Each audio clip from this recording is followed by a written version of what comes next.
This is a short story written by O. Henry is popular around the world. So I started reading The Skylight Room without delay. First, Mrs. Parker would show you the double parlors. You would not dare to interrupt her description of their advantages and of the merits of the gentleman who had occupied them for 8 years. Then you would manage to stammer forth the confession that you were neither a doctor nor a dentist.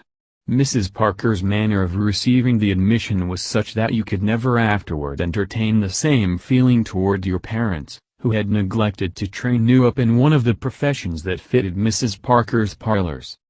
Next you ascended one flight of stairs and looked at the second floor back at $8.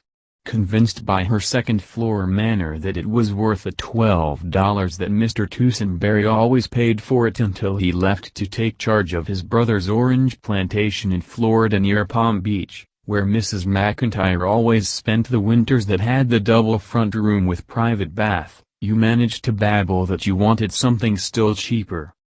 If you survived Mrs. Parker's scorn, you were taken to look at Mr. Skidder's large hall room on the 3rd floor. Mr. Skidder's room was not vacant. He wrote plays and smoked cigarettes in it all day long. But every room hunter was made to visit his room to admire the lambrequins. After each visit, Mr. Skidder, from the fright caused by possible eviction, would pay something on his rent.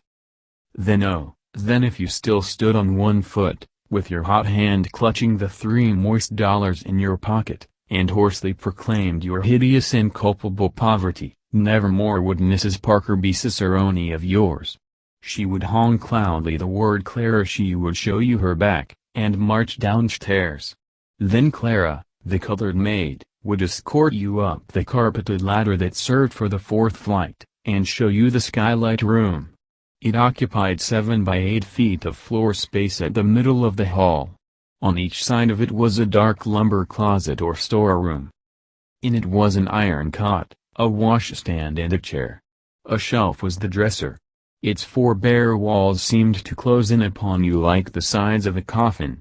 Your hand crept to your throat, you gasped, you looked up as from a well and breathed once more. Through the glass of the little skylight you saw a square of blue infinity. $2, Sue, Clara would say in her half-contemptuous, half-Tuscan genial tones. One day Miss Leeson came hunting for a room. She carried a typewriter made to be lugged around by a much larger lady. She was a very little girl, with eyes and hair that had kept on growing after she had stopped and that always looked as if they were saying, "Goodness me! Why didn't you keep up with us?" Mrs. Parker showed her the double parlors. In this closet, she said, one could keep a skeleton or anesthetic or coal. "But I am neither a doctor nor a dentist," said Miss Leeson, with a shiver.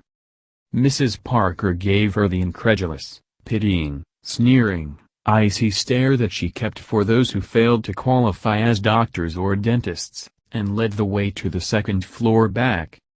$8, said Miss Leeson. "Dear me. I'm not heady if I do look green. I'm just a poor little working girl. Show me something higher and lower." Mr. Skidder jumped and strewed the floor with cigarette stubs at the rap on his door. "Excuse me, Mr. Skidder," said Mrs. Parker, with her demon's smile at his pale looks. "I didn't know you were in. I asked the lady to have a look at your lambrequins." "They're too lovely for anything," said Miss Leeson, smiling in exactly the way the angels do. After they had gone Mr. Skidder got very busy erasing the tall, black-haired heroine from his latest, unproduced, play and inserting a small, roguish one with heavy, bright hair and vivacious features. "Anna Held'll jump at it," said Mr. Skidder to himself, putting his feet up against the lambrequins and disappearing in a cloud of smoke like an aerial cuttlefish. Presently the tocsin call of Clara sounded to the world the state of Miss Leeson's purse. A dark goblin seized her, mounted a Stygian stairway, thrust her into a vault with a glimmer of light in its top and muttered the menacing and cabalistic words $2. "I'll take it," sighed Miss Leeson, sinking down upon the squeaky iron bed. Every day Miss Leeson went out to work. At night she brought home papers with handwriting on them and made copies with her typewriter. Sometimes she had no work at night, and then she would sit on the steps of the high stoop with the other roomers. Miss Leeson was not intended for a skylight room when the plans were drawn for her creation. She was gay-hearted and full of tender, whimsical fancies. Once she let Mr. Skidder read to her 3 acts of his great, unpublished, comedy, It's No Kid, or, The Air of the Subway. There was rejoicing among the gentlemen roomers whenever Miss Leeson had time to sit on the steps for an hour or two. But Miss Longnecker, the tall blonde who taught in a public school and said, "Well, really," to everything you said, sat on the top step and sniffed. And Miss Dorn, who shot at the moving ducks at Coney every Sunday and worked in a department store, sat on the bottom step and sniffed. Miss Leeson sat on the middle step and the men would quickly group around her. Especially Mr. Skidder, who had cast her in his mind for the star part in a private, romantic, unspoken, drama in real life.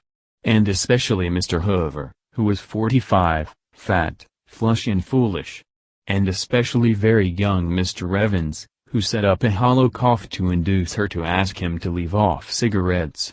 The men voted her the funniest and jolliest ever, but the sniffs on the top step and the lower step were implacable. I pray you let the drama halt while chorus stalks to the footlights and drops an episode and tear upon the fatness of Mr. Hoover. Tune the pipes to the tragedy of tallow, the bane of bulk, the calamity of corpulence.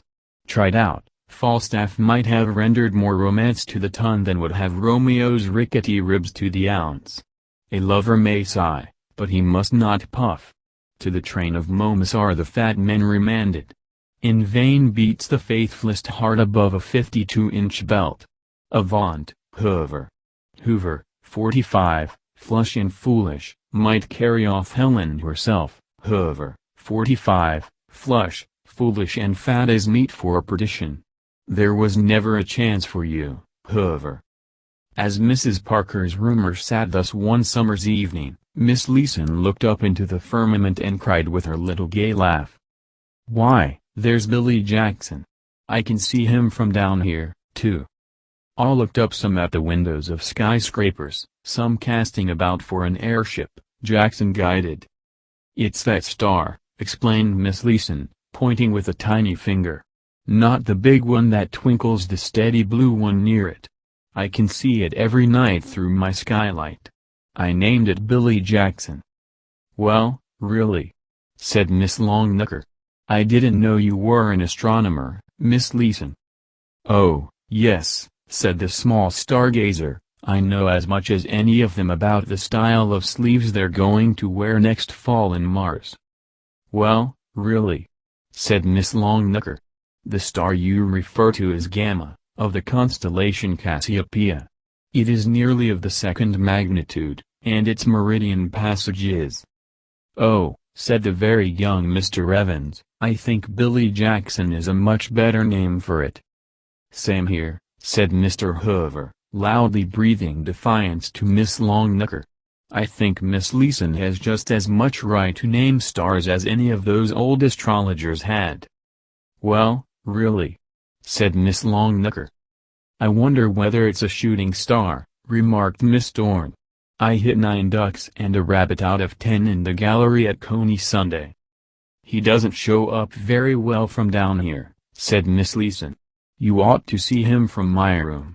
You know you can see stars even in the daytime from the bottom of a well. At night my room is like the shaft of a coal mine, and it makes Billy Jackson look like the big diamond pin that Night fastens her kimono with." There came a time after that when Miss Leeson brought no formidable papers home to copy. And when she went out in the morning, instead of working, she went from office to office and let her heart melt away in the drip of cold refusals transmitted through insolent office boys. This went on. There came an evening when she wearily climbed Mrs. Parker's stoop at the hour when she always returned from her dinner at the restaurant. But she had had no dinner. As she stepped into the hall, Mr. Hoover met her and seized his chance. He asked her to marry him, and his fatness hovered above her like an avalanche. She dodged, and caught the balustrade. He tried for her hand, and she raised it and smote him weakly in the face. Step by step she went up, dragging herself by the railing. She passed Mr. Skidder's door as he was red-inking the stage direction for Myrtle del Orme. Miss Leeson, in his unaccepted comedy, to pirouette across stage from L to the side of the Count. Up the carpeted ladder she crawled at last and opened the door of the Skylight room. She was too weak to light the lamp or to undress. She fell upon the iron cot, her fragile body scarcely hollowing the worn springs. And in that airbus of the Skylight room, she slowly raised her heavy eyelids, and smiled. For Billy Jackson was shining down on her, calm and bright and constant through the skylight. There was no world about her. She was sunk in a pit of blackness, with but that small square of pallid light framing the star that she had so whimsically and so ineffectually named. Miss Longnecker must be right, it was Gamma, of the constellation Cassiopeia, and not Billy Jackson. And yet she could not let it be Gamma. As she lay on her back she tried twice to raise her arm. The third time she got two thin fingers to her lips and blew a kiss out of the black pit to Billy Jackson. Her arm fell back limply. "Goodbye, Billy," she murmured faintly. "You're millions of miles away and you won't even twinkle once. But you kept where I could see you most of the time up there when there wasn't anything else but darkness to look at, didn't you?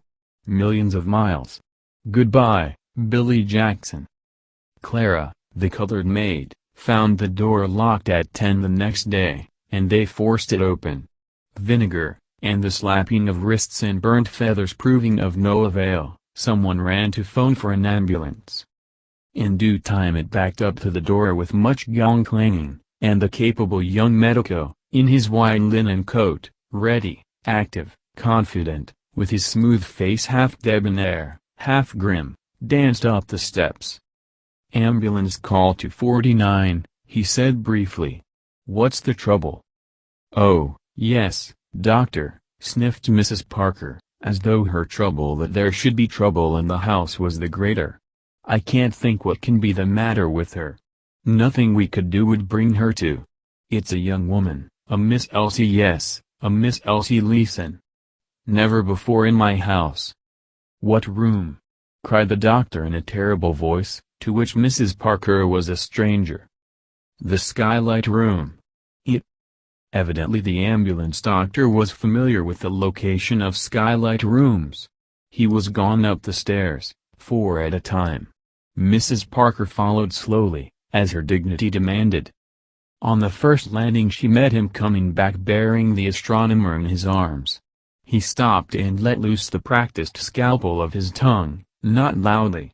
Gradually Mrs. Parker crumpled as a stiff garment that slips down from a nail. Ever afterward there remained crumples in her mind and body.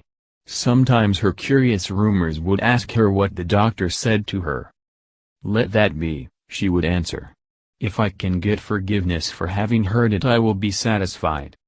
The ambulance physician strode with his burden through the pack of hounds that follow the curiosity chase, and even they fell back along the sidewalk abashed, for his face was that of one who bears his own dead. They noticed that he did not lay down upon the bed prepared for it and the ambulance the form that he carried, and all that he said was, "Drive like H.L. Wilson," to the driver. That is all. Is it a story? In the next morning's paper I saw a little news item, and the last sentence of it may help you, as it helped me, to weld the incidents together.